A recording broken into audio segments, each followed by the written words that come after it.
Are you ready? Meow. You think you can tell us what to play?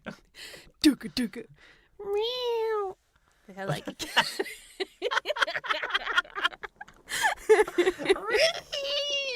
It's the cat remix. Yang. The Gaming Lovers Podcast with Brendo and Jem. G'day one and all, that's an Australian greeting for those not in the loop. This is episode 39 of the Gaming Lovers Podcast. I am Brendo, one of your co-hosts, and here's the other co-host. G'day, I'm Jem. We are co-hosts. And we are going to have a great time talking about games, talking about what the future holds. I've been playing... I know I made that sound spooky. The future can be scary. It can. It can be very scary, but we're here to help ease you into it as we venture our way into 2019. What does the future hold in this year in gaming? There is so much that is slated for 2019, so much to look forward to, a couple of games that are definitely on our radar. But before we get to them, one thing at a time. Gaming goals. Yes, it's time, once again, for everybody to come aboard the gaming goals train. What's at the station for yourself, my dear? What have you been playing in the past 7 days? Mass Effect. Going back to the original trilogy, back to number 1, fresh start, and chasing some achievements. Basically just enjoying one of my favourite series of all time before we jump into the chaos that is 4 and Feb.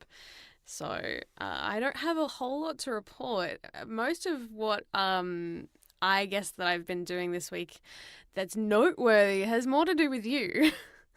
Oh, you wouldn't be talking about your amazing bravery, would you? I don't know if I would call it bravery. I think it'd be quite the opposite. Actually, yes. Complete squeamishness and utter terror. That sums it up. I have been a long-term Resident Evil fan, and the long-awaited remake of Resident Evil 2, one of the all-time greats in the series, that comes out in less than 2 weeks. And boy, it's exciting. Boy, howdy. Boy howdy. Don't you dare underestimate how howdy this boy is. When a game comes close, you get a bit of excitement, you get that anticipation, but you still have a bit of hesitation over whether the game will deliver the goods. And the benefit, do you know they have these things called demos? I believe it's short for demonstration. Really? Who'd have thought? You see, back in my day, playing early Sega games or Nintendo games, the demo was what played if you didn't push start on the menu, and the game would play itself and show you a little demonstration. For me, demos were always the fun CD-ROMs you got free with magazines, sometimes in cereal boxes or packets of like those family things of chips, like, so you've got like all the different flavors and stuff, and they throw that in as extra incentive. Like, kids need extra incentive to eat junk food. And yeah, I would play those because like it was very rare that we'd get a new game, so we would live off the demos. Before we get back to Resident Evil, demo discs on CDs, the PlayStation had them, PC had them. I'm an older PC gamer, so I actually got a lot of shareware discs on 3.5-inch floppies from the local game meet and greet. And there was a fun article, I believe it was on Kotaku, maybe not, I don't know. But there was a feature reminiscing on the wonderful virus-ridden playground that was the shareware discs that you would get at these computer fairs and the buy, swap and sells. I somehow ended up with more games, demos that just happened to be the full game. Big surprise, because it was piracy and someone was benefiting from the dollars that were being given to them and not the developers. Oh, wow. So... Well, for us, I do remember like those floppy disk games, like we had a lot of those, but my goodness, those things were like computer killers. As soon as they went in, like just, there goes the computer, and my dad would be completely livid.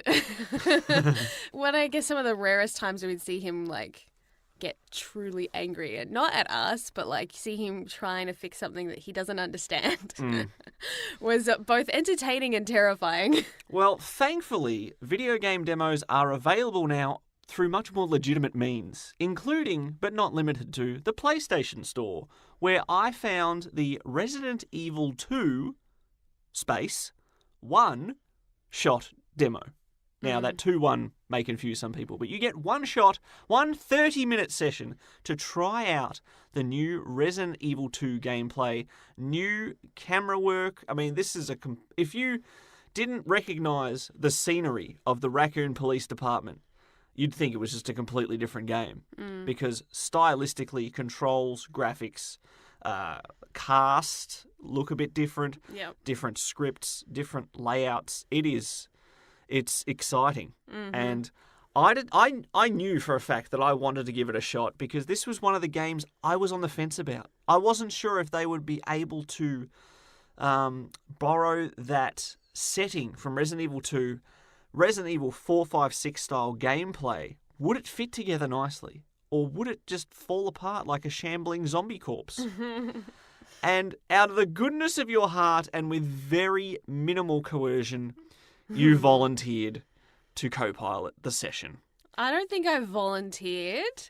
I was requested and I politely accepted.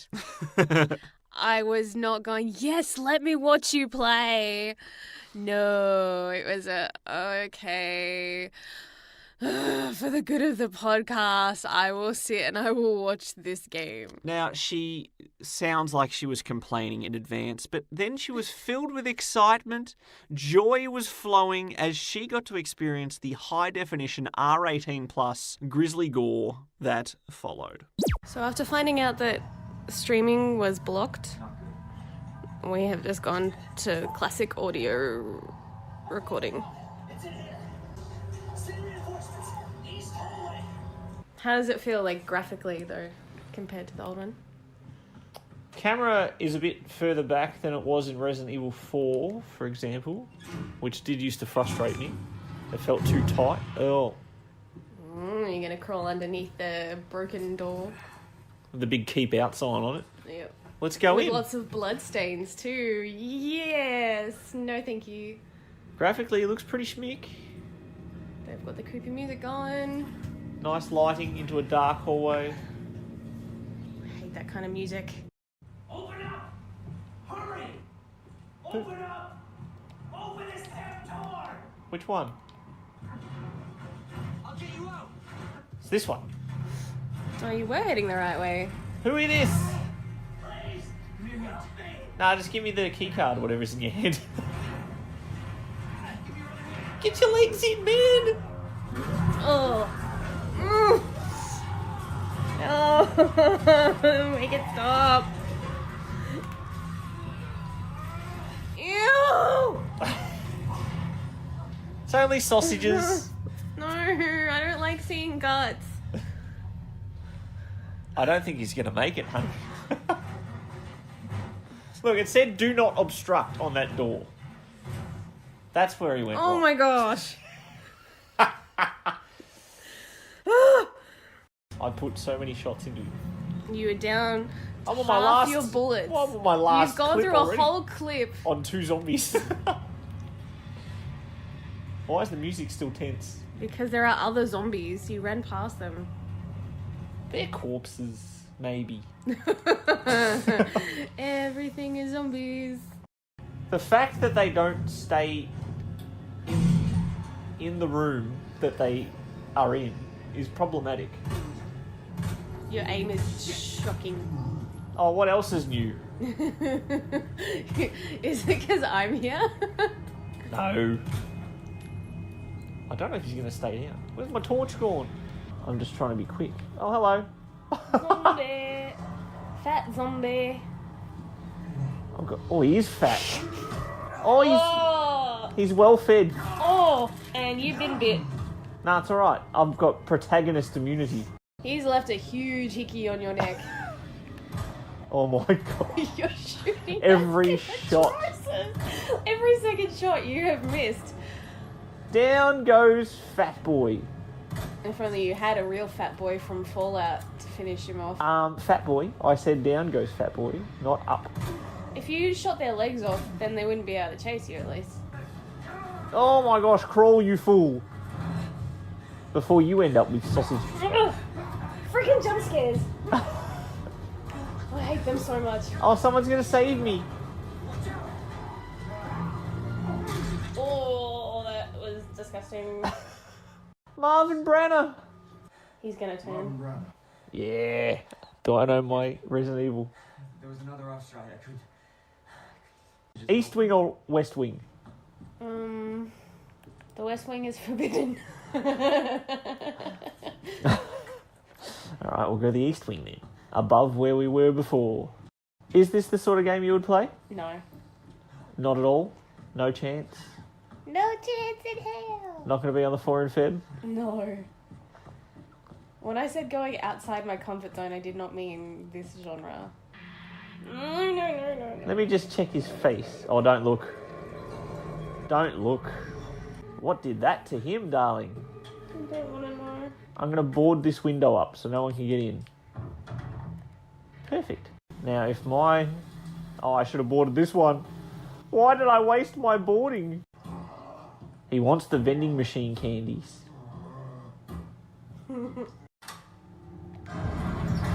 Oh, now we're talking. Well, yeah, probably need it for that big boy that was trying to...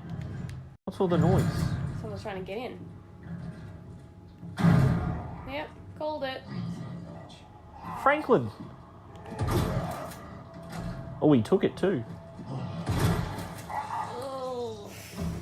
Why do I keep watching? Oh, he's missed. He's missed again. What a waste. I was about to say there's nothing more comforting in a survival horror game than a good old trusty shotgun. And I fired twice and missed.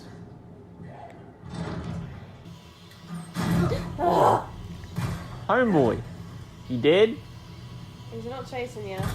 He's wiggling. I don't know if it's just a physics glitch or what it is. I have jumped so many times. It's alright, I sliced him. But yes, he scared me too. There's a shadow of someone. Oh, you sneaky SO. Although, are they just trying to lure us into a false sense of security? It's the spade key. Now, to explore the new bit. Hey, I boarded that up so you would not break it. Quick, what's the combo? 10, 1, 8. I took a guess. Well, now we know it's not that. There you go, guys. I've saved you some time. I haven't died. I knew she'd make it. You know her? Claire Redfield. Yeah. Thanks, Lieutenant. How was that locked on the east side? I can't remember. Oh no! You ran out of time. Oh, is that the end of the demo? Oh. I did it in less than 30 minutes. I feel accomplished. Or do you feel ripped off that you... You see that? You see what it says there? 0 retries. This might be a winner. Not something you'll play though. No, and when you go to play it in earnest, I'll be able to take my time a little bit more. I will not be watching. Oh. How do you feel? Nauseous. Excuse me. Ugh. Don't be sick, please. I'm not cleaning that up. It. There is something about that level of graphic gore that literally makes my stomach turn. Oh, man. Just rehearing some of that, like I'm remembering the images that are now burnt into my brain, and it's making me feel queasy all over again. Yeah, thank you. I apologise deeply for exposing you to such trauma.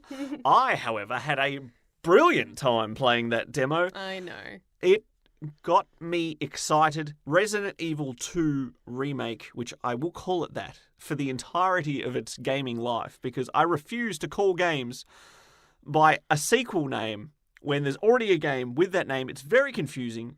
It's a good thing that other series don't do that, like Hitman, for example, with its new remakes and reboots. Hitman 2 also came out. I gave that a spin on a demo as well, but that didn't quite go as well as the Resident Evil one did. No? No, because the Hitman 2 demo was the same demo from Hitman 1, just in a different engine with a couple tweaks. That's annoying. I got so excited to do this double play of games that I want to play. Resident Evil 2, I had such a thrilling time with that. Ugh, I'm excited. Hitman 2, I wanted to play and realised I'd already played this level. Disappointed, so I went and bought the game instead. Yes. Is Speaking of which, that's something you've been doing for your gaming goals this week. Indeed. I don't think that's quite how demos are supposed to work. You're supposed to play them, enjoy them, and buy the main game. I played the demo, was disappointed there was content that was not new to me, so I bought the game. Maybe that was their plan all along. Maybe.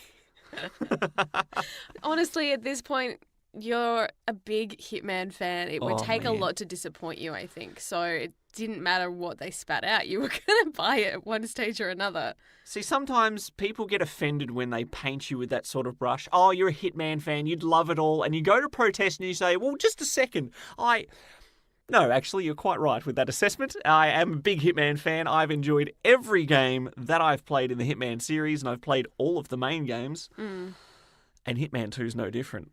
Even just the whole concept that each level is like a gigantic, self-contained sandbox playground of mayhem.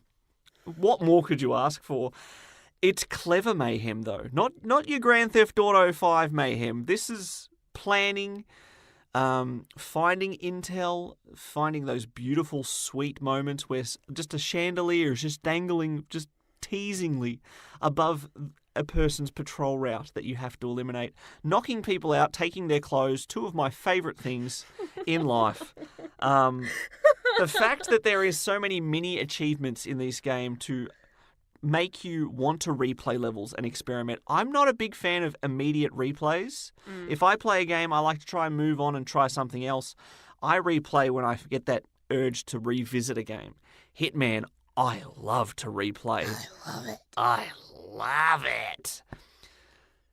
It's just so good. And the fact that I discovered that if you have bought the first game, you can download what's called Legacy DLC, where the entire first season is added to the second game, including their trophy lists, which means I've now got an entire new trophy list for things I've already done in the first game. So if I get the urge to replay it, there's more incentive for me to do everything again. Oh, dear. I am glad you're having fun with that, though. Like, you say you worried about me when I'm playing Assassin's Creed, right? But you become slightly maniacal playing Hitman. You've got this wicked Joker-esque almost laugh as you're taking people out, especially if it's a really weird assassination. If you have found something in that game that you just cannot wait to see how this will work out, hopefully it's just perfect as you've planned it. Often it's not. But one of my favourite gaming memories with my brother-in-law, Mr. Steve, is that we had a hydraulic lift with a car above it. And we were trying to bait a person to walk underneath it, and they just kept getting agonisingly close, and we would press the button to release the hydraulic pressure and crush them. And we would miss by the skinniest of margins about 10 times. Then we finally did it, and it was just incredible. Just the satisfaction of crushing a man under a vehicle. Oh, dear. But Hitman 2, my goodness, I could sit and talk about it for hours, and I've barely even started Hitman 2. I've done the introduction little level, which was a nice little experiment. Just try this out, see how you like it. Did it with a silent assassin first go, so I'm feeling pretty good. And I decided to go into this game using none of the available hints. You can simply activate little, what are they called? Checkpoints, markers. Look here. Basically giant glowing signals that say, hey, come here. You can overhear how to do the mission. And then we'll take you through it step by step. I never used those on my first playthrough. I've talked for like 2 minutes without you interrupting me. Is that just because I'm rambling? I'm so sorry. I bloody love Hitman. I don't mind. You've definitely done a lot more gaming this week than I have, so I feel like as far as gaming goals as a segment goes, that you deserve the floor. I would just be like, okay, honey. The only other main console gaming I have done this week was with Yakuza 0. I am rolling in the yen, let me tell you. I could literally fill up a Scrooge McDuck-sized vault and dive into it. I have that much. I'm talking tens of billions of yen. Can you make that much in real life, please? 'Cause Well, that would be great. The problem is we need seed money for the real estate business. That's where you get started. I don't believe you generate money as quickly as you do in that game, but it's been great to grind on the side while watching other TV shows and things like that because it doesn't require much input. And now, like I said, the cash is just rolling in. I'm so happy with that. Haven't actually done any story stuff this week because I've just been dealing with real estate issues. Isn't gaming fun? And before we move on to our predictions of what will happen in the gaming landscape in 2019, I have also experimented with another mobile game. Oh, really? And, well, I don't know if it's a game. Maybe it's more of a tool, a productivity assistant. But I discovered that getting out there in the big wide world with Pokemon Go was quite pleasurable. I'm quite enjoying going out, being active, and stretching my atrophied gamer legs. So I tracked down another app that is intended to make me get out there and experience, that thing called physical exercise that we're supposed to do. The app is called Zombies Run. It's not an instruction for the zombies to run. They will do that anyway. It's for you, alerting you the fact that there are zombies during your run, and you should probably run. Probably.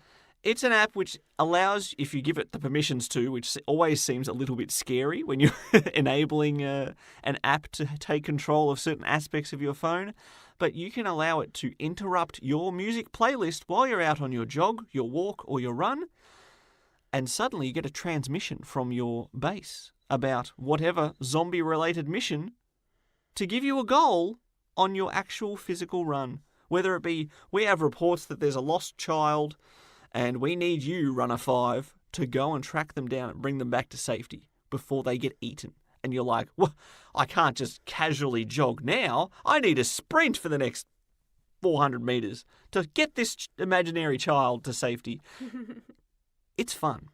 And the fact that I've done it multiple days this week is probably a sign that I'm enjoying it. And I've enjoyed getting out there and being active. And once again, I may have to retract a statement where I said mobile apps, there's nothing on the Play Store that would interest me. Wah. I may have found exactly what my favourite type of mobile game is, and it's running on maps.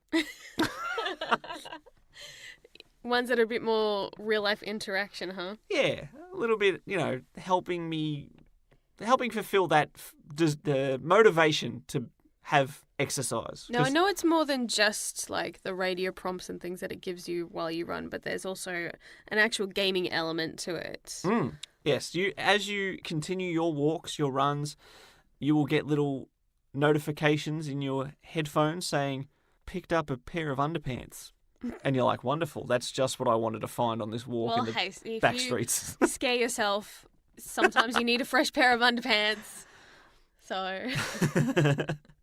But you find batteries, you find, resources. Basically just anything, clothes, tools, weaponry. And then you have like almost a little Sim City on your phone of your zombie base, and you upgrade the population and the defenses and the communications and the armory and all that sort of things using the resources you found on your walks. That's wonderful. The more you walk, the more you run, the more resources you'll find, the better equipped your people will be, and they'll be happy. That's all I want in life, is for imaginary people to be happy. There's one problem. You can enable zombie chases on your walk, and if you get the prompt that they're right on your tail, complete with little warning sounds, you need to accelerate for a set amount of time, or the zombies will catch you and you'll have to basically lose your supplies of that run to the zombies to escape. So, again, a little motivation to push yourself maybe that little bit harder than you normally would, just of your own volition, and that is fantastic. I've had so much fun with Zombies Run, and here we go with more Mad vs. City rhyming from me. Oh, I'm glad that there is something that's motivating you to get out there and exercise. So Are that you might saying be... I'm fat? No. Okay. If you were looking for a way to exercise that's a little bit out of the norm, maybe that's something that you can try as well. So Zombies Run, is that on the iOS as well as Android, or is it just Android? Well, like we mentioned on our mobile game episode, I use a Samsung at the moment, so I have it on the app, the Play Store. App Store, Play Store. It's an app. It's on the Play Store. It's confusing. But it is also on iOS, so those with Apple devices, you too can be chased by imaginary beasts to help you lose weight. I don't know. Wunderbar. Doesn't that just sound wonderful? What a sales pitch. Hey, sometimes you need that little bit extra motivation, and if it feels more like a game and less like designated exercise, then more power to it, I think. And the good thing is, just like my discovery of the incredibly recent game Plague Inc., this also came out in like 2012. So it's certainly not a new title, but sometimes with gamers, a new game for us is not a new game. But it's new for us. It's like getting a new car that's not a new car, but... New to you. Yeah. So. And for once, this actually works to your advantage because there is 7 seasons worth of content with multiple missions per season. So there's a lot of runs. I think potentially they said somewhere like up to 300 runs are available at the moment. 300 different missions. Mm-hmm. That's a lot of running. Could almost have a different one every single day. For a year. Yeah. Incredible. So there you go. I recommend that. I have really enjoyed Zombies Run, and maybe it's for you. Maybe. It's a very zombie-themed episode so far. Resident Evil, Zombies Run, splendid. Well, let's see if zombies are going to be a highlight or a disappointment of 2019. We'll be back right after this. Share the love. Follow us on Twitter at Brendo and Jem. That's BRENDOJEM. 2018 was easily one of the best years we've had in gaming in a long time. Like, epic proportions, amazing games, some big news, some great consoles, and hopefully 2019 will be just as incredible, although that's quite a hard bar to jump over, I think, this year, to be honest. But there are some pretty big names that are coming out in 2019 that could create another amazing year in video games. Boy, howdy. One in particular that I am looking forward to, which will be out pretty soon, one that was slated for 2018, got pushed back time and time again. Finally, we have an actual release date for Kingdom Hearts 3. It is finally happening! This is one of those situations where it still doesn't feel real. This game is due to come out at the end of the month we are currently in. Now, originally I was tempted to maybe drop this on a day one purchase, Kingdom Hearts 3, regardless of how well it does in reviews, because I've been a fan of the series since the PlayStation 2. We're currently on the PlayStation 4. This is a series that we've been waiting for the direct sequel for 2 entire generations of consoles. Yes. That doesn't happen very often. No. There is one problem, however. In my 4 in Feb coming up very soon, I was going to beat what I thought was the last main Kingdom Hearts game that I had to beat, which is Birth by Sleep, which I have in the HD collection. Yep. I'd completely forgot that there was also a 2.8 HD collection, which includes Dream Drop Distance, which I have not played either. Kingdom Hearts is an absolute mess of a series as far as its history. You've had games on the PS2, the PS3 with the remasters, DS, PSP, the 3DS. I mean, Kingdom Hearts has to be one of the hardest video games series to actually experience the entire thing. It is so spread out. And Kingdom Hearts 3 is coming out. I'm wondering if I just ignore all those little side games and just go straight to 3. Because you think you should be able to go from Kingdom Hearts 1 to Kingdom Hearts 2 to Kingdom Hearts 3. But there's so many side characters, stories, twists, turns. That could be important Easter eggs and details in number 3 that you don't know about. Yes. I mean, it might not, but it could be.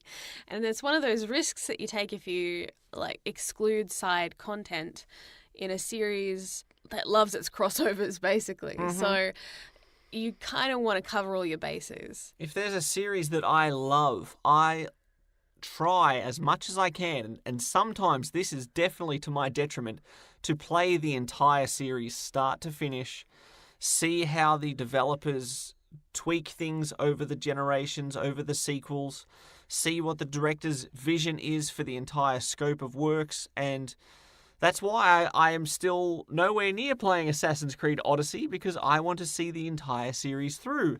That was a mistake. Yep. But Kingdom Hearts, I love it, but it's been so spread out. Like we said, games have come out on all sorts of consoles. Thankfully, the HD collections, you can get the all-in-one package with pretty much everything that you want to play all in one, which is good. But I don't know if it's been too long since I played the Kingdom Hearts games proper. What do I do? What do I do in this situation? What will the world do? Will Kingdom Hearts 3 have the impact it would have had if it came out in a timely fashion? That's what I tried to say with that entire 10-minute ramble. How do you think Kingdom Hearts 3 is going to do critically? What do you think its average review score will end up as? I think it will average between 8 and 9. Mm-hmm. You know, I'm pretty optimistic that it's going to do well. It's purely based on so many gamers and critics that got the chance to get hands-on with it last year, who played levels and then were, you know, sworn to secrecy about some of the stuff that they got to witness. And the reviews that they were coming of just the gameplay that they did get to see and experience was all very positive. So that said, like, that is obviously, even if, you know, they're reviewers, they are gamers as well, like us, that love these game series. And so there is still that bit of fandom of, it's Kingdom Hearts. But, you know, they can still look at it with a critical eye. And, you know, I didn't hear many complaints or things pointing out flaws or things that seemed broken. It seemed like it was pretty much ready to go. Yep. I don't know what the delay has been, but, you know, we would always rather a game take a little longer to come out than for it to be so broken that it just hurts the series. Absolutely. I will never complain that a game's delayed if they're doing it for the purpose of giving it that extra polish, making sure it stays together and doesn't become a broken, buggy mess like other rushed games that we've loved despite their flaws over the years. Yes. Now, Kingdom Hearts has a little bit of a history of repeating the same levels and the same characters so frequently that you're like, oh, I love Aladdin, but seriously, are we going to Agrabah again? I'm so sick of this. Thankfully, the Kingdom Hearts 3 trailers and things that have revealed the new worlds, characters and interactions, and most importantly, what Sora, Donald and Goofy will be looking like. Yes. Because that's always one of my favourite things about Kingdom Hearts. The way they change appearance is so much fun. We've got Toy Story, which is one of my favourites, Frozen, Monsters, Inc., Tangled! Get excited for Tangled, one of my all-time favourites. Lilo and Stitch, there's going to be Winnie the Pooh, and just the plethora of voice actors as well that come with this. You know, you've got some big heavyweight voices coming in, reprising famous roles, or other talented voice actors coming in to voice match iconic roles as well. And it's such a satisfying thing, not just as a gamer, but as a huge Disney fan. Seeing these worlds collide always makes me so happy. Yeah, I was thankfully in that sort of sweet spot when Kingdom Hearts 1 was announced, because I loved the Square side of things. The fact that Final Fantasy characters were in a game with Disney characters confused the heck out of me, but I loved it. I mean, I went through, and when Kingdom Hearts 1 first came out, I took a list of all the levels, and I watched every movie that was relevant to it. I watched The Little Mermaid. I watched The Nightmare Before Christmas for the first time ever, thanks to Kingdom Hearts. I mean, I went through and watched them all so I could get the most out of it. And, man, if I can recapture even a fraction of how much excitement I had for that Kingdom Hearts 1 first ever playthrough, all these years later, I think I will still greatly enjoy Kingdom Hearts 3. I personally think it has the potential to be one of the best games of this year.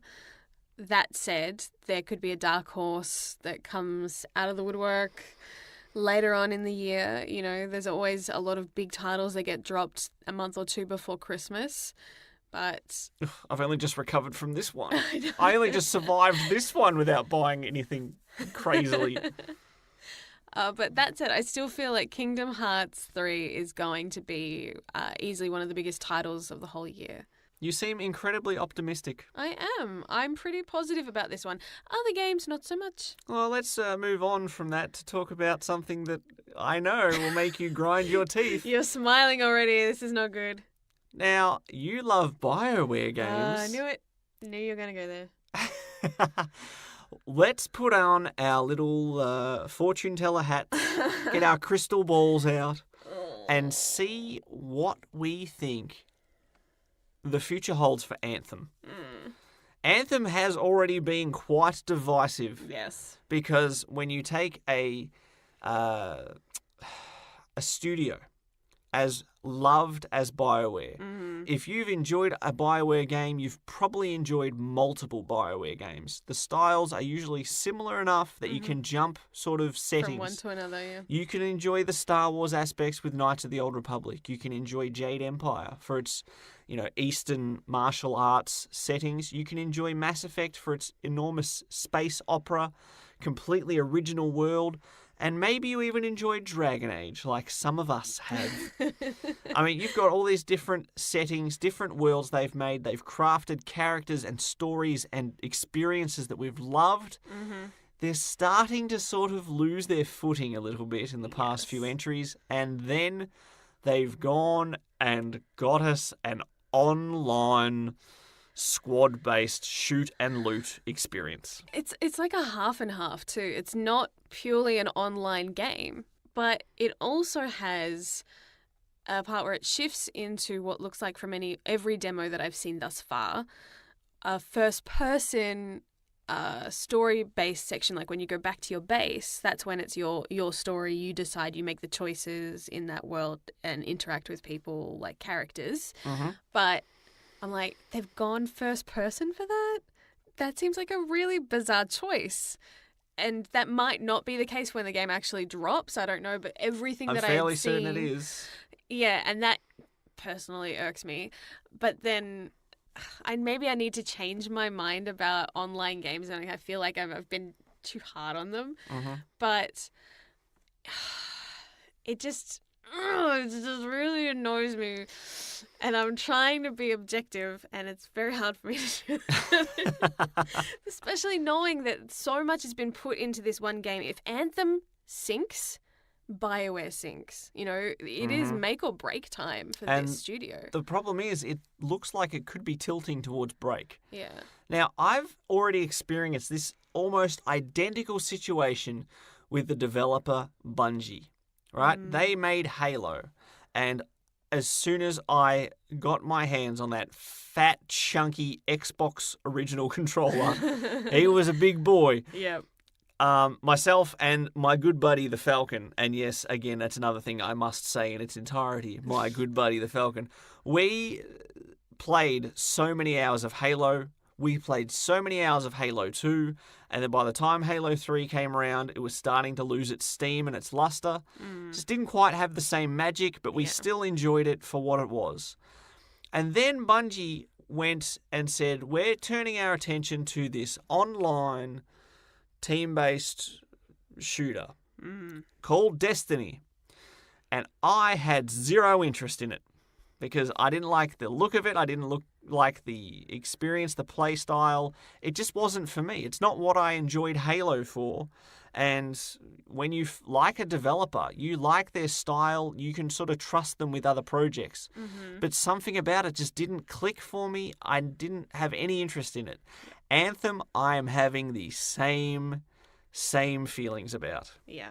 I've enjoyed BioWare games for decades, and yet this fizzles in my excitement. You can kind of see when a developer and a studio's mindset has shifted from making a great game for the sake of making a great game that tells a great story or that is engaging and fun to play versus making a game for the sake of bringing in money. And unfortunately, a lot of developers that are tied with EA have to, I guess, meet a quota, it almost seems, because they have this very predatory loot box system that is almost in everything now that comes from EA. It's like it's tainted everything and it spreads, and it didn't necessarily start out that quite malicious when they first joined forces with EA, but it has shifted. Like little bit by little bit, they've lost ground and they've lost what made them great, which is heartbreaking, you know, when you are so like utterly devoted and love what they've done, and you kind of see it almost slipping through your fingers and morphing into something that you don't like. You're like, what do? I want to support you, but you're making it really hard for me to be a fan. You've also got key staff members who were basically the heart and soul of BioWare moved on to other studios, other projects. Yes. And, you know, at what point does... This is like the Rare company all over again. When you lose the heart of that company. Rare is still around. They are definitely not the same Rareware from the Nintendo 64 days or even before that. But at some point, they lose their identity. And I'm afraid that BioWare has shifted so far from what BioWare originally was that we may never have BioWare again as it should be. A part of me wants it to succeed to an extent enough that the studio can stay alive. There's been promises of, you know, another Dragon Age and even whispers of Mass Effect not actually being dead, that there is, you know, hope for it to be rekindled. But so much hinges on Anthem, and that terrifies me. Part of me, the malicious part of me, wants it to totally tank because I want to be like, well, you took all these people away from Andromeda, so screw you, kind of thing. But at the same time, I'm like, but no, wait, I don't want you to shut down BioWare. I want you to stay around. I just want you to fix your mistakes and get back to what you're good at. Okay, I think we need to change the subject. Almost. We're here predicting the future. Yeah. Are you going to buy Anthem with the hope that it will fuel and fund a future Mass Effect or Dragon Age? I have no intention of buying it for at least 6 months. I'm going to see how it does, how the initial reaction goes, and if it bombs, like a part of me is like kind of thinks it will. Then I will watch that ship sink, and if it doesn't, if it actually has some positive feedback and it doesn't sound as horrible as it does in my head, if people are like, actually, it's not as bad as we thought it would be. Which has happened before. Yeah, exactly. So I'm going to sit back and wait. I will reserve my judgment once it's out. And then we will see. But I'm not going to say no never, because there is still a slight chance that I might go, okay, I will try it, but I will not be paying full price for that. Well, gameplay-wise, it hasn't shown me anything that inspires me to go, yes, I must play this game. It looks quite derivative, sort of paint by numbers almost. It's like a sci-fi with a jetpack bodysuit. I'm Iron Man and I can shoot things, which sounds like it should be the most fun ever. Doesn't quite look as magical as I'd hoped. And then when you have the first-person hub section, which seems like that's where all your character interactions, that's where BioWare are saying, oh, no, we still have great characters that you know, get your quests from and things like that. If I'm playing with someone else, even if I get it and the Falcon gets it, you know, we might have quests at different points that we want to... He might be ready to go out and explore the world. I'm like, hang on, I need another 15 minutes because I'm in the middle of talking to this person. Yeah. It's sort of... I don't feel like those two things fit together as well as they hope. Yeah. And you've got the option to play alone, which one of the things I hate about certain RPGs is wandering around doing all those grindy missions without a party. You know, the thing that makes those grindy missions in Dragon Age Inquisition especially bearable is that as you're walking around searching for herbs and things and doing those little side fetch quests, is having the party banter because as you travel and they start ribbing at each other or fighting with each other or flirting with each other, all those things make it engaging and keep the story moving and make those hours of walking from point A to point B on a huge map feel like it's worth it and not like a chore as much. You know what I mean? But to take that away, I think is a huge loss on what makes BioWare games so great. So I'm really struggling to be positive. I think everyone is well aware about how I feel about this game. So, and look, I'll say this now. I will eat my words. I'll gladly recant them if this game can prove me wrong and if it isn't what I think it is. Yeah, now I'm sure there might be some people out there listening to this going, oh my gosh, this is exactly what I've wanted all these years. Perhaps that's the case. Perhaps Anthem looks incredible for you. Maybe you have a tight group of friends that always play together and it looks like the perfect game. That's cool. But we've been long-time BioWare fans. This is not what we want from BioWare. It's a bit like me with the early Resident Evil games. Speaking of those before, I liked the style they had. And when they went away from that, I didn't like it for a long time. And that's just, I'm like, you can keep making sequels that are exactly the same and I will be so happy. I don't care if it's stale. It's what I want.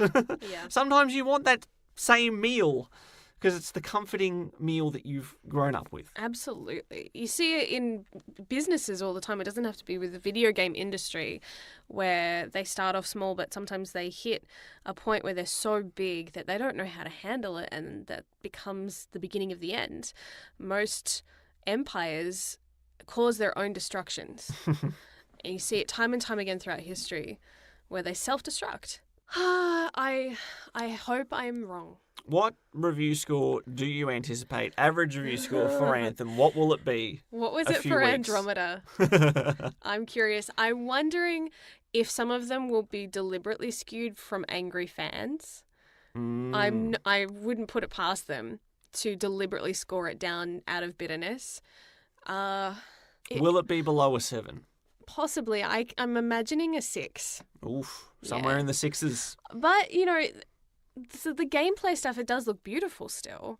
If the gameplay in that can still be engaging enough and draw in a new crowd and bring in new BioWare fans for this subsect that they seem to be wanting to tap into, then maybe it will work for them. I don't know. Time will tell. Well, I'm anticipating maybe low 7s. I don't think it will hit a home run. But like you said, if we're proved wrong, I'm always happy for good games to be out there. And here's hoping that they pull the rabbit out of the hat. Yes. Let it be a miraculous turnaround. Well, speaking of miraculous things, Terry Crews is the frontman for the Xbox exclusive coming out this year after a lot of delays. So much delays. Crackdown 3.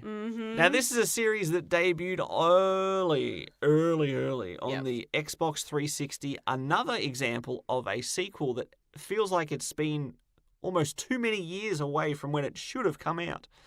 What do you envision is going to happen with Crackdown 3?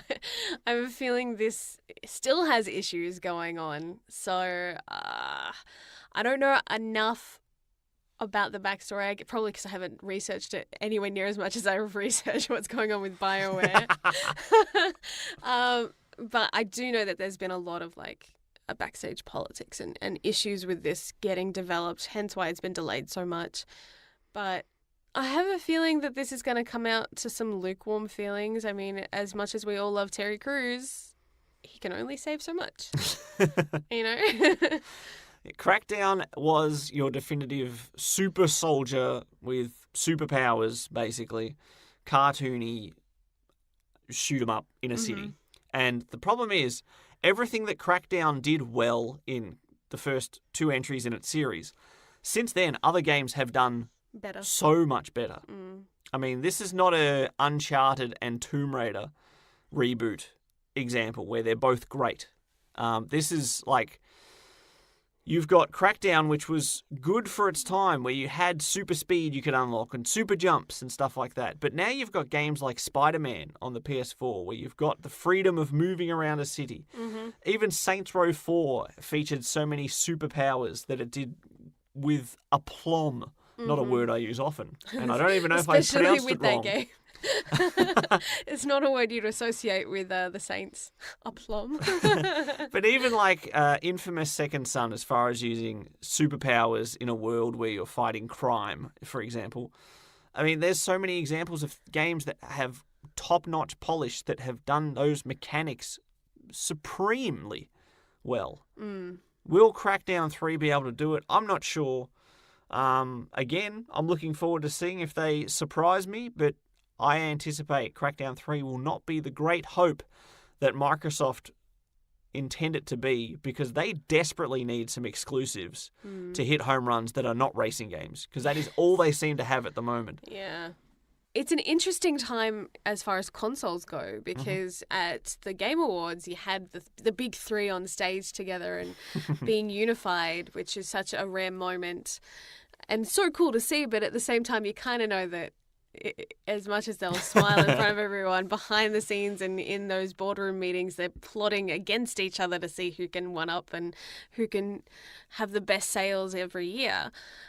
And Microsoft, I think, has a lot of ground to cover, a lot of recovering to do. The Nintendo has, especially the Switch, has just been doing so incredibly well. And then with this year, there's a lot of rumors surrounding Sony, especially since they've withdrawn from E3. There's a lot of like, ooh, are you trying to shun them, or are you working on something big, or are you just telling us that you have nothing to say? Because the big games that they've been working on, you've got The Last of Us 2 and Death Stranding, both slated for this year. But if they don't have anything else big, they might just be like, well, let's not go to E3 and announce anything. But there is so much speculation and wild rumors about the PlayStation 5 potentially being announced, if not released, this year. I definitely do not see it being released this year, and I'm still fairly confident they're going to ride out one more year of this current generation before they reveal the next. I mean, I've been wrong before with those predictions in my own personal lives where I didn't expect it to say, hey, here's our new console. But yeah, this generation still has a bit of legs in it. They've only just brought about their second wave of consoles, both Microsoft and Sony. They've still got some legs in it, and they definitely don't want to be doing a Sega and releasing upgrades, and then no one has money to buy their new console because they've just bought a PlayStation Pro or an Xbox One X, and then they've spent all their money on that, and they got no money to buy the Xbox 2? What's going to be the sequel to the Xbox One? People have been calling it the Xbox 2. That's so dumb. I know, right? It's the Xbox 4. They've never followed tradition as far as naming the consoles, so it should be interesting what they decide to name it this time around.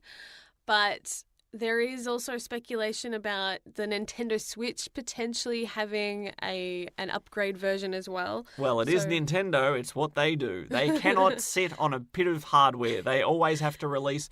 You have a DS, and then you have a DSi, and then you have a DS Mini, and then you have a 3DS, and you got a 3DS XL, and then you got a 2DS, and a 2DS it's XL. It's that hard work ethic. Oh my gosh. They can't stay still. They have to keep working and growing. It's good if you're a late adopter because you have choices.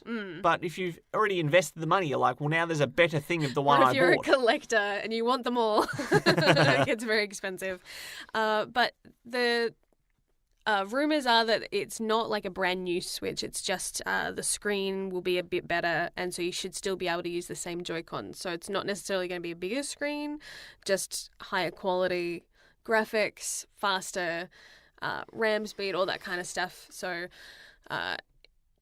that, to me, I think most people that already have a Switch won't necessarily care so much unless they are really pedantic about that sort of thing. But most people will be happy with what they have until the next generation, which I think for Nintendo, as far as big home consoles, they're not going to touch that for a while. They've struck a winning formula, and until they hit something new where they really have to break ground again, they're not going to change it. There's two factors why they won't go away from the Switch for now. One, like you said, commercially, it's kicking butt all over the place. Sales are through the roof. They are succeeding. They have excellent third-party support. Their store is flooded flooded with indies. Yeah. They're actually doing digital sales, which is something they have needed to do on a regular basis on their big games. They've needed to do that because, like we Yeah. said, Hitman 2 was on sale on the PlayStation Network for half price, and I said, yes, I'll buy that. Things like that. They needed that. And also the other factor, apart from the Switch's success, is they already broke the development cycle with the Wii U and it crumpled to dust. And then they had to release the Switch mid-generation opposed to the PS4 and the Xbox One, which usually come out about the same time. I doubt they will do that again because they will risk blowing the lead that they have basically had in the past, 18 months since the Switch launched. It has been doing very well. I don't want them to ruin that by saying, forget the Switch. You know what else is new? Our new console, I don't know, give it a name, the Nintendo Block.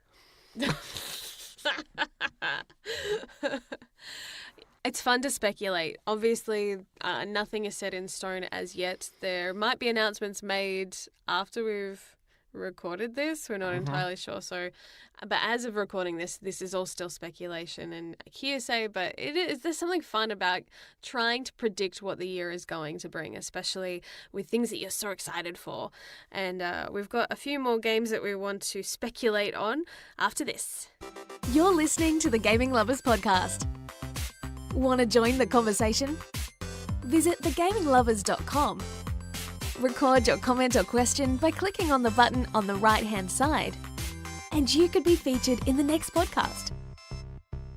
Now, speaking earlier about BioWare's great history and talking about developers that have a good track record that you hope keeps on going, CD Projekt Red, who are the developers behind The Witcher, which has gone from a great PC game to a wonderful multi-platform game to The Witcher 3, which is widely renowned as one of the greatest RPGs ever. And no, I have not played it yet because it's on my backlog and I'll get to it one day. For For like an 80-hour game. You just have to pick everything else with like 2-hour games so you can fit that in. It would be doable. It's a challenge. Anyway, their new title may be coming out this year. I don't know if it has a confirmed release date, but Cyberpunk 2077? What's the number? 2077. Yes. Yes. It's all right. Didn't sound right, but I was thinking of 79, but that's my elder sister's birth year, so I'm just confused now. It looks like it's a first-person adventure, which is new after their Witcher franchise. You'd think that they would stick to something similar. Who knows? It looks a little more Fallout-ish, especially the gameplay footage that we've seen when they're in like their cabin. There's dialogue choices. Kind of reminds me of that feel, I guess, of gameplay more than anything else. We've never played this tabletop game, but it makes me want to because we love board games as well. We've done an episode based on board games, specifically board games that are linked with video games, which you can go back and listen to here on the Gaming Lovers podcast. So it's a really cool idea to me, is like taking that and then fleshing that out and making these characters like three-dimensional. Yeah, well, not to wound you again with the BioWare talk, but this is the same thing when Baldur's Gate first came out. It was using the Dungeons & Dragons rule set, just applied into a video game. Yeah. And that was like a whole new media for that. Or maybe there were Dungeons & Dragons games beforehand, but none that relived the experience to that extent. Yeah. This, if you are a fan of the Cyberpunk tabletop game, I don't know how well it will translate, but hopefully it's got all the same content and still is engaging enough for gamers to just cling to its gameplay, its story, its world from the get-go. And that will make or break it to see if someone can get into this world. I mean, a lot of games come from other media. Like even The Witcher was originally a novel. Yep. So they've done it well enough with that. They've got the history. There we go. Let's give them a big rubber stamp of pat on backness. Speaking of which, just a sidebar, the Witcher Netflix series. Do you think it's going to bomb or is it going to be good? It just doesn't look right at all.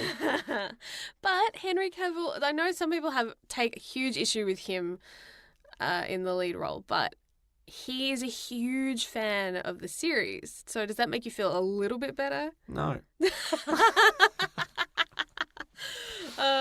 I don't know how well that will do. How many of those Netflix original adaptions have actually been good? Have you enjoyed the Death Note live action Netflix We don't thing? speak of that. Have you That was- enjoyed any of the others that have There been? is. It should be fair. Netflix has.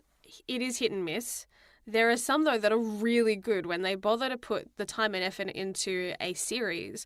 You look at things like The Crown, Orange is the New Black, like series that they pour a lot of money into and have good writers and great actors, put into these roles, and not, B grade or like more unknown, I guess, actors playing these roles, then they tend to do a lot better. And they have gone with a huge A-lister name, which bodes well in the sense that they are putting money into this.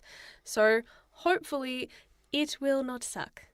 Hopefully. This seems to be the theme. This is a very negative. We're there saying 2018 was incredible. And by the way, everything that you're looking forward to in 2019 is going to be terrible. We're not- And it's a waste of money. Don't invest in any of these products because they're all going to be terrible. Not saying that, hey, we started off pretty positive with Kingdom Hearts. Thank you very much. But I'm always, I think, maybe a bit more realist. I as much as I want to be an optimist, I'm like, I'm going to try to keep my hopes at a realistic level for the most part when it comes to this sort of thing. So I'm not going to say it will suck. I'm going to say I hope it succeeds. I do hope it succeeds because the more good games and the more good coverage that games get and the more fans that can transition. If somebody just watches Netflix and they go, what's this Witcher thing? That's pretty cool. I like that world. Oh, I can play a video game with that. How interesting. Did you know they made a video game about that Netflix Witcher series? The graphics are pretty crap though. But yes, I know I would love for certain games to get at least decent adaptions to draw more eyes back to the original content. But you never want something to be like a quick cash grab that just ruins the original content to the point where people go, what is this rubbish? Oh my goodness. Oh, it's a video game too, man. That must suck as well. Like, you don't want it hurting its reputation either. So We've been through this enough times with our video game movies Yes. that we've experienced this it many always times. seems to come back to that. Well, we will adopt a wait and see approach to that. The Witcher on Netflix. Add to queue.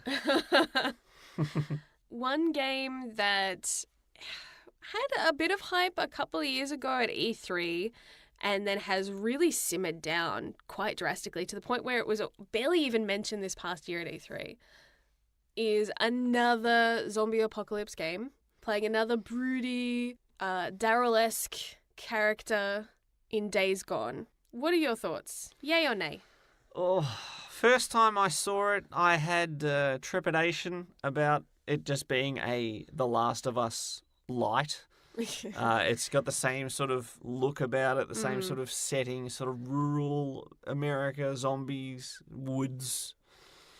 And again, when you're comparing something to something that's far greater than it, Yeah. The Last of Us is incredible, and anything that's not up to that standard, if you're trying to go that route, you're not going to succeed because that's top tier stuff. I do expect, as a side note, I forgot to say this before and interject when you were talking about The Last of Us 2.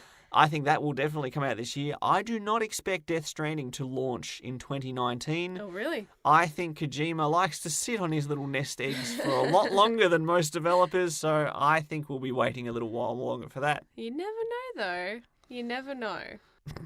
It has been slated for this year. Well, we will see. That means nothing in this gaming world. But I still like to hope. That said, Days Gone, I remember, I think it was about 2 years ago, 3 years ago maybe now, because we're in another year. I keep forgetting that. They first showed the trailer and they showed gameplay footage and they showed some story elements and it looked promising. It looked like it, so long as it had, I think, a good story to carry it through, that it would be passable at the bare minimum. But the scary thing is, after so much time, there's been barely any news about it. The news that has come out is that funding has been withdrawn from promoting the said game. Oh, that's not a good sign. Not a good sign at all. So when you start hearing things like that, you go, oh no, what's happening? What's gone wrong? They've lost faith in this game. Uh-oh, warning bells. So They've gone for the fast zombies as well, which are fun, but definitely not in the quantity that they have in the gameplay trailers we've seen.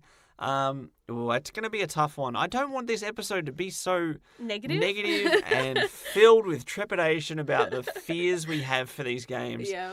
Things will always come out that will surprise us, come out of absolutely nowhere. Indie developers are making games that we have never even heard of that are going to launch this year that will probably get 10 out of 10 scores at some point. Yep. That's the beauty of this industry. You just never know what is going to sneak up. But then these ones that have the hype train behind them, sometimes that train does run out of steam. Yep. And that hype turns to fear. Yeah. Days Gone, I'm not sure what it even is, if it's going to be worth playing or not. Again, it could surprise us. I'm not sure, but I got a big question mark over that one. I think it's got an uphill battle to stand out, let alone to succeed and make back the money that has already been invested in it. So here's hoping, again, trying to be positive. But personally, I don't think that one's going to be necessarily all that groundbreaking. And when you hear some of the rumors swirling around issues with its delay and the fact that they haven't been promoting this game much in the last year, I think speaks volumes as to where the studio and that feel it's going to go in this year. It might have one of, sometimes some games like just are released and you're like, when did that happen? What? It's suddenly out now. It's like they do it quietly, like they don't notice us, which is not what you want. You want people to know when it's coming out and be like salivating at the mouth for it to finally launch, clawing at the doors. Let me in, get me my game. A zombie. You are the zombie at this point. Exactly.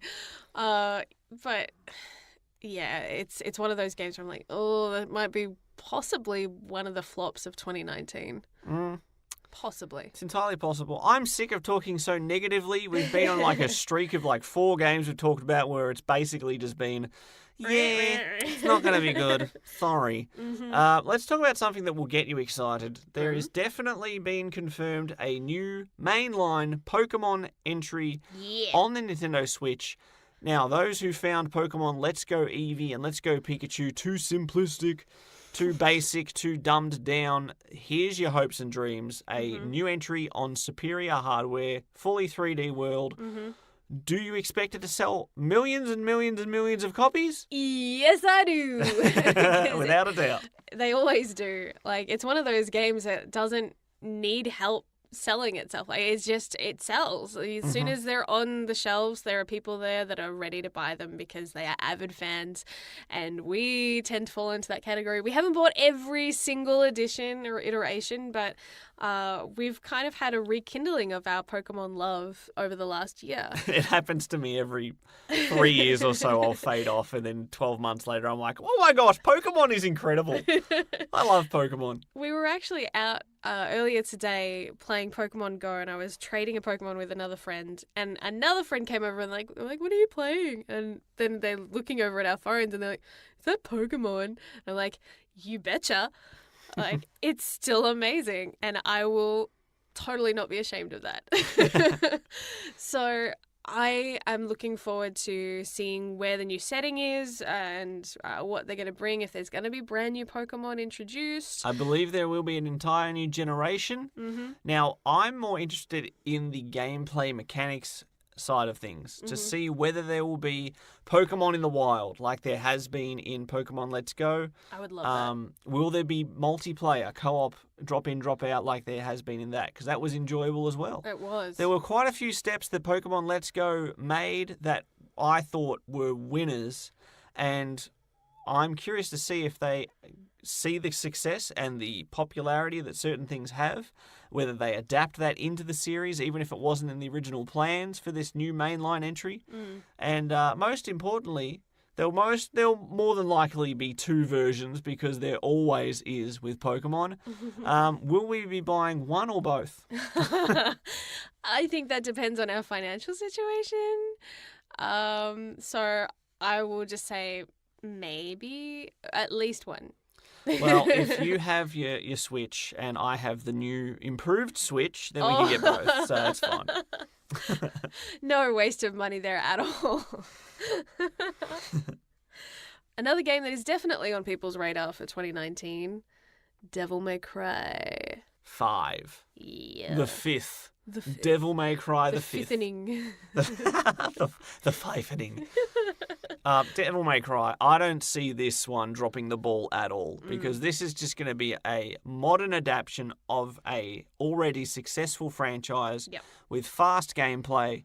The only real threat that I see to this is the success of Bayonetta because that has taken that gameplay style. Platinum Games, Metal Gear Rising Revengeance, Bayonetta, those sort of games have taken that fast action, arcadey, slice, shoot, bang, bang, bang, quick, bang, bang, bang, combat, amazing boss fights, critical hits, fantastic. If they can adapt what worked well in those entries and take them into the series that basically started that with Devil May Cry, I think Capcom will hit another home run in a series that I don't think really has missed a beat. Even when there was that reboot where it had the young Dante and everyone's like, who the heck is this emo goofball? I think that this will be completely fine, completely safe. It will be a safe entry just with newer hardware. And I do not expect that one to fail. Look at me being positive. I didn't say it would succeed. I just said it wouldn't fail. Yes. I think that's going to be one that is going to be pleasing for the fans, might bring in some new ones, but isn't necessarily going to be Game of the Year. Thankfully, all the controversy surrounding them revamping the main character has died down some. So I think now people have settled in and accepted the new aesthetics. Yeah, and the trailer that they showed featuring the style and the characters and the wit and the action, it all looked great. It did. Like, it looked top notch. There was people, again, salivating at that style, and hopefully that's an indication that they're on the upswing as far as their momentum, and hopefully Devil May Cry 5 may even hit the 90s in review scores. You never know, but it does have the potential, I think, to hit that. Now, another developer which is creating a wonderful new game, a new franchise, a new IP, basically, From Software. Not From Software, but from Software. Well, that's even more confusing. There is a video game developer called From Software, and they have made a little couple of games you may have heard, like Dark Souls and Bloodborne. Well, they have a feudal Japan-looking game coming out called Sekiro Shadows Die Twice, and they have said it is not just Dark Souls in Japan. Oh, really? It's more samurai combat style. I don't know whether it will be a successful move away from what has worked for them for many games. I'm very curious, though. And they have the good... They're like CD Projekt Red, where they have an excellent track record of recent games. Yeah. I do not expect that to stumble at all, and I'm very interested in seeing more of that. Hopefully at E3. What's that? Sony won't be there? Well, never mind then. That doesn't mean that they won't necessarily still be featured on something else. That's true. They may have If they're on a multi-platform thing, they might be featured in another... like Microsoft's, they might even be featured on the Switch. You never know. It's kind of a cool thing now, Nintendo opening up their doors, that those Nintendo like pre-recorded segments that they do could have so many more games featured in them. It won't just be half an hour of Smash Brothers. So I'm really intrigued with E3 this year, like how that's going to work. Having Sony not there is going to feel kind of strange, and I think the poor people that at E3 who put together these conferences might be scrambling desperately to fill that void. Well, that you've they've just left there. put like 20 questions into my head at once. Okay. Sekiro may end up being revealed more footage on the Microsoft conference, which is very true, which would help give them a little bit more weight behind their conference. I mean, this is their chance. Without their direct mirror rival of Sony having their conference, this is Microsoft's show to lose. They have everything in their advantage right now. They have the opportunity to reveal a new accessory, new hardware, new software, whatever, basically unopposed. Because Nintendo have opted to do their own little reveal videos, not really having a press conference itself. Yeah. So Microsoft are basically on their own. If they partake in this E3, they could steal the show by default. So hopefully they do well, because I enjoyed Microsoft's foray into the gaming world, and I want to see them continue to succeed. Yeah. Now, Nintendo, I don't know what direction their games are going to go this year, because a lot of their big projects have already been released. They have. Mario Kart, Super Mario, Legend of Zelda, Super Smash Brothers, all their titles that they've been building to are out now. Yeah. What's next? We know that there's a new Yoshi game set in a world that looks so much like Tearaway. It's made of papercraft and buttons and yarn and craft materials, and I freaking love it. And we've seen versions of that before in other iterations on other consoles, so it's as cute as it is, it's a kind of more of the same in that respect. Boy, I wouldn't expect that from Nintendo. They keep bringing out the hits, but somehow they keep on bringing out the hits. I know. It's one of the things that baffles me. People complain so much from other developers when they keep repeating the same stuff, but when it comes to Nintendo, not as many people seem to grumble about it. To be fair, they have successfully kept, the Mario series alive and managed to keep it feeling fresh over a long period of time, which is not easy to do. But man, oh man, would I love to see something else, like something original, something breathtaking. I don't know what, but I'm kind of hoping that Nintendo can surprise us this year. I know that they've obviously had a lot on their plate. Well, they do it every now and again. Pikmin was a new IP only a couple of generations ago. And like we said, at that point, we had already started to think that Nintendo could do nothing but Mario, Zelda, Yoshi, Kirby. Yeah, the same old things, the same old things, the same old things. I adore Pikmin. So you never know when they're going to go, here's a new thing. And you're like, that is just so Nintendo. That is perfectly Nintendo. I'm going to buy that. And I mean, obviously, because they've opened their doors to the indies, it takes a little bit of the pressure off them. People will have a plethora of games to play without it actually having to be a proper Nintendo game. But I would still hope for them this year for them to release something that surprises us, that's not a rehash of old mechanics or characters that we've seen a million times already. Personally, that's just what I would like to see. Whether we will or not, who knows? Well, it doesn't matter, because there will be likely no new Mario Kart this year, so the floor is open for someone else to swoop in and have that next entry in their kart series. Maybe a certain Blue Hedgehog. Maybe Sonic Team Racing is going to be a winner. Or maybe Crash Bandicoot. Ooh, Nitro Fueled remake. Well, not remake. That's that's one of those weird ones that sort of fits between remake and Bit remaster. of both. Yep. I have been on record as saying I adored Crash Team Racing when it first came out. I loved the fact that there was a single player aspect to it, like a campaign. You could save the world by racing an environmentally dangerous car. Because it's nitro fueled, that can't be good for the ozone layer. But Sonic Team Racing does put a little twist on it, because the last Sonic racing game, which was sort of more of a Sega racing game, the incredibly named Sonic and All-Stars Racing Transformed, oof, that's a title, featured such incredible characters as the Sonic characters you all know and love, Sonic, Eggman, Shadow, Tails, and Rose. Other characters like the monkey from Super Monkey Ball and Alex Kidd and BD Joe from Crazy Taxi and Danica Patrick, who's a real human who races in NASCAR races. Go figure. That game was incredible, though. So if they can bring some of the feel of All-Stars Racing Transformed into Sonic Team Racing, hopefully it will do well. We will wait and see, because I'm still not sold on the team racing aspect. You have 12 racers on the field. You and two others, whether they're computers or humans, depending on who you're playing with, you have to collectively get in the lead of everyone else based off your rankings. So you're not just worried about your own position in the race. You got to try and help your friends. It's never really been done before, and I'm not sure it'll work, but it's Sega, so it probably won't. And here I thought I would have to criticize it, but you did it all on your own. I knew it was coming, so I thought I'd just tear the Band-Aid off myself. I do hope that Sonic gets a win, because let's face it, Mario's been kicking his butt for years. I need to leave the booth now before I die.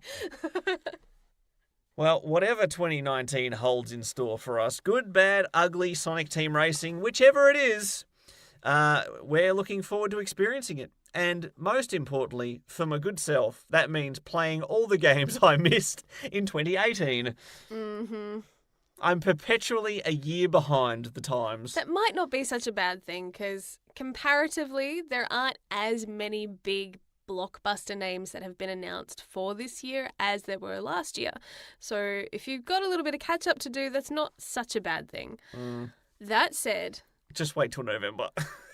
there are still some huge names, and we've briefly mentioned it, but we haven't actually gone into much detail. The game easily of 2019, Oh.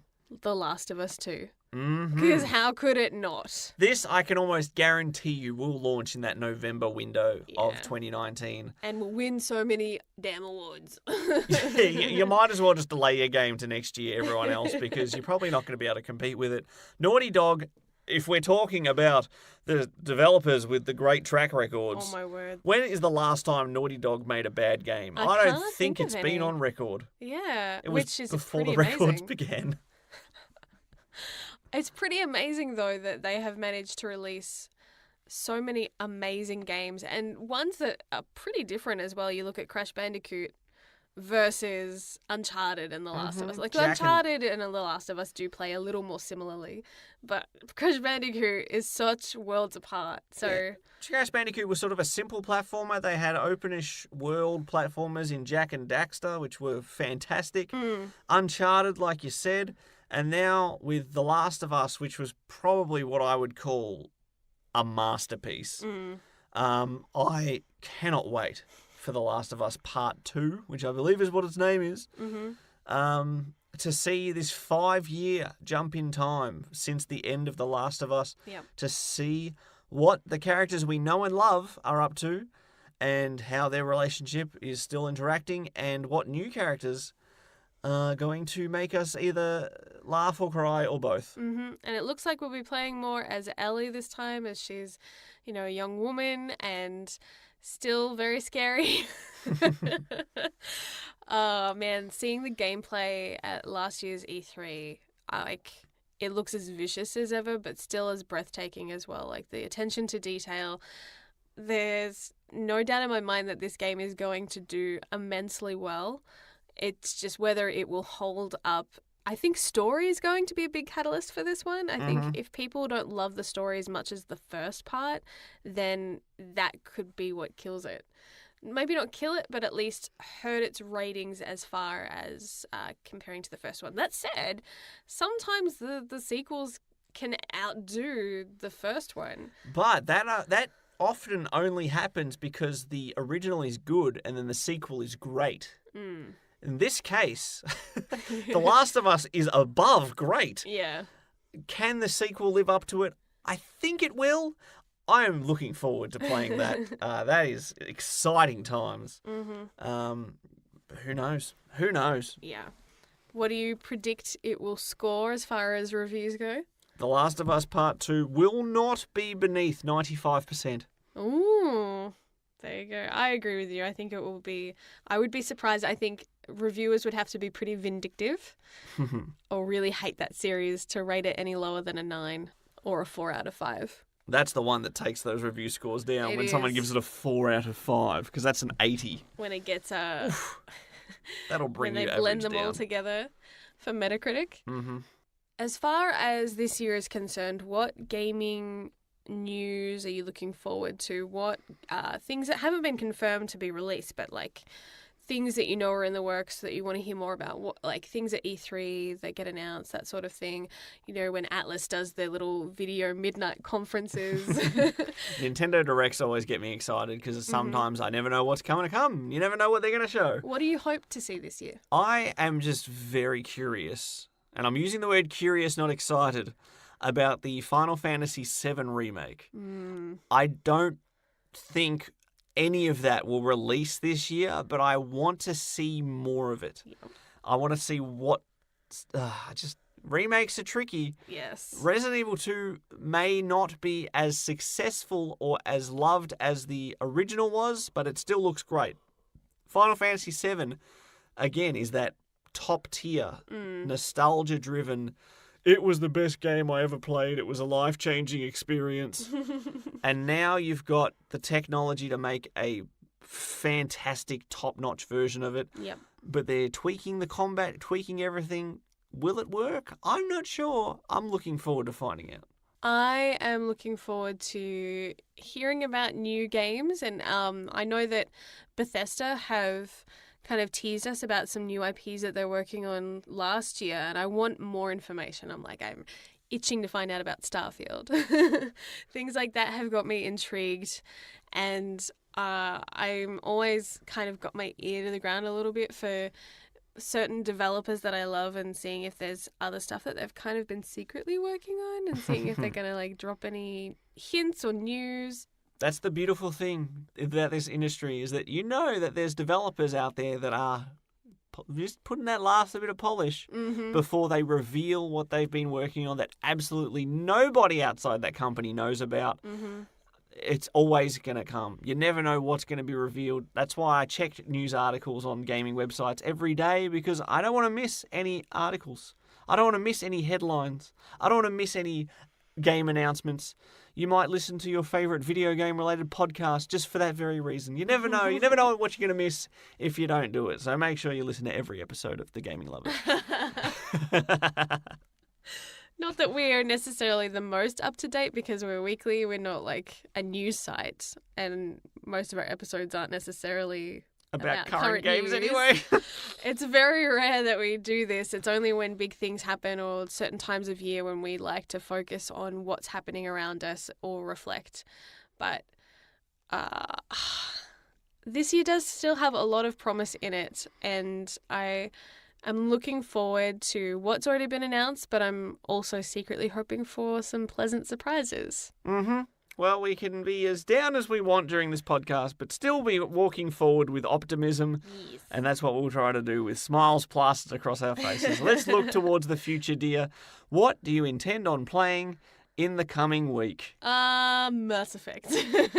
You're sort of taking a break from everything else? Yes, I'm pretty much just focusing on playing that, enjoying that, relaxing with that. It's I know it so well now. Like, it's so chill for me to just jump back in to the Mass Effect universe, and I've been trying to quietly work out what games I want to choose for 4 in Feb while I'm playing this. I'm like going, what can I feasibly fit into those weeks in February and do it justice and not feel like I'm rushing too much and stressing myself out. So it's been hard trying to think of things to choose and play, because so many of the games I love have a long, 100-hour games. Yes, our annual backlog-busting February experience, the 4 in Feb.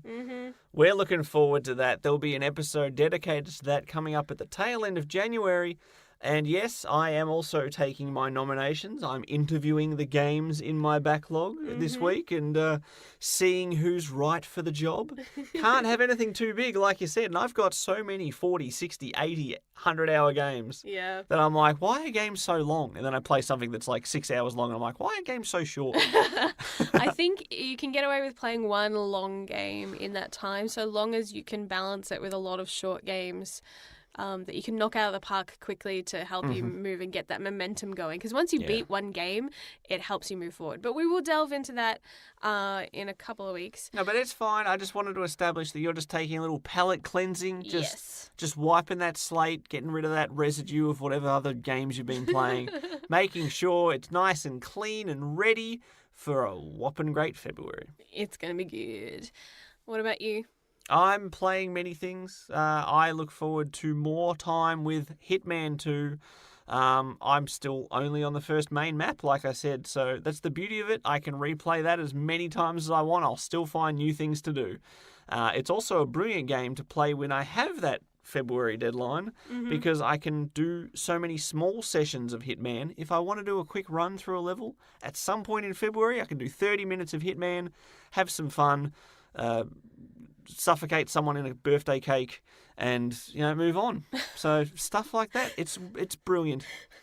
I'm also going to try and do more than just real estate management in Yakuza 0.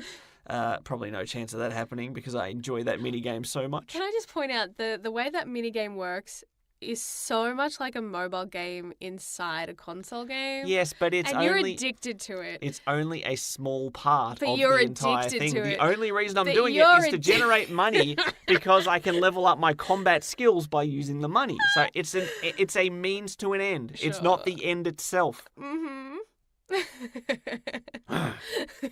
This is going to be the You've sat there for age-old hours battle. playing that and nothing else.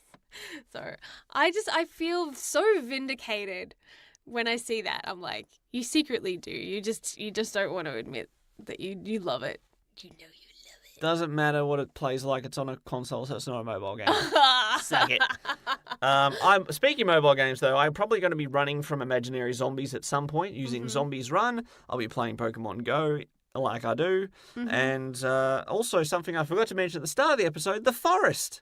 Myself and the Falcon have been enjoying our time on the forest. We've built a new home, which is easily much better to defend than the last one we had, where we built it inside the actual forest. And because there's so many trees, it's so dark, and we didn't know when enemies were coming until they were actually in our base. Now we've built in a nice little flat plain. We've put zip lines across the place. It's like a big playground, really, just with giant cannibal creatures walking around. Occasionally, it's okay though. I'm getting really good at hunting as well, which is great. And our last session ended up in us having a chainsaw battle to the death because we cannot cooperate fully. Maybe a little more context is needed for that. Myself and the Falcon both wanted to get the trophy for 10 revives, and I'd gotten it by saving him 10 times, but apparently you need to do it in one session. So before we quit, we saved. We decided to just let him just eliminate me 10 times and revive me, and the quickest way to do it was via chainsaw. So that's what friends do when they get together on an island. Just chainsaw me until I pass out, then you can revive me, and then chainsaw me until I pass out, and you can revive me. So after we both whittled our health down to get these revival trophies, I may have ingested some healing items without telling him, and then challenged him to a chainsaw on chainsaw duel for the last man standing king of the island honor. And so we had a nice little battle, knowing that we'd already saved. It's non-canon, it's like a what if, and miraculously I beat him. And this is my confession to the world that I used healing items and he didn't. So, kind of funny. Oh my goodness. So maybe our next session of that will actually find the child that we've lost on this island. That might be a good idea. This poor kid. It's been like 28 days in-game, so he's gone like a full month. Yeah, I'm worried for this kid. Look, Timmy's he's a robust lad. I'm sure he's doing fine. Oh, good grief. So that's what I'll be playing in the next week. Well, you've got your work cut out for you before the chaos of February starts. Oh boy. I've got 4 in Jan going at the moment. So, no. So get to work, mister. With pleasure. That's all from us this week. Next week, we are going to be looking at Australian-made games as we get close to our national holiday here in Australia. Yeah, some people have a bit of controversy over whether we should even have Australia Day, but we're just taking the opportunity to talk about video games, and that's what we love to do. As the gaming lovers, I'm Brendo. Have a chowski from me. Bye, Dara. Thanks for listening to the Gaming Lovers podcast. For more episodes or to watch some live stream gaming, visit thegaminglovers.com.